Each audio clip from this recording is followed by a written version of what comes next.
अस्सलामुअलैकुम दोस्तों, drama serial बेनाम का अगला टीजर प्रोमो लॉन्च कर दिया गया है।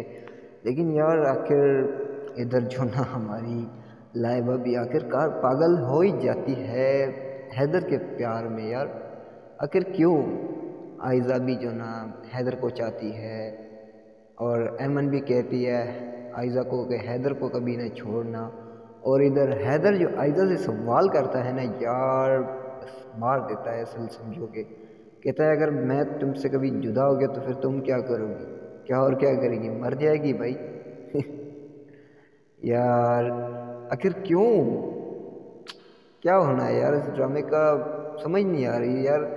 स्टोरी कहाँ से शुरू हुआ करें और कहाँ तक ख़त्म करें। और तैमूर साहब भी जो ना अचानक हटा दिया गया है, पता नहीं कहाँ गया। लाइबा भी पागल है। तो आप लोगों का क्या ख्याल है यार, क्या इस ड्रामे में अब क्या होगा? तो मेरे ख्याल में अब ये होगा कि भाई देखो, यहाँ तक ऐमन की शादी नहीं हुई है और लाइबा की शादी नहीं हुई है।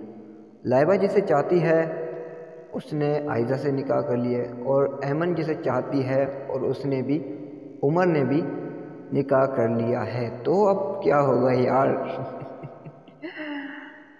तो चलो यार, दो सवाल आप लोगों के लिए छोड़ कर जाता हूँ। ऐमन और लाइबा की शादी किससे होगी? तो आप लोगों का क्या ख्याल है, आप लोगों की क्या राय है? छोटी सी अपडेट, छोटी सी राय के हवाले से अगर वीडियो अच्छी लगी तो लाइक कमेंट शेयर करना। मतलब एक छोटी सी रिक्वेस्ट है यार, बड़ी मेहनत से वीडियो बनाते हैं तो कम से कम चैनल को सब्सक्राइब ज़रूर कीजिए। तो तब तक के लिए हमें दीजिए इजाज़त। देखते रहिए ड्रामे सन फॉर यू एंड गुरु। अल्लाह हाफिज़।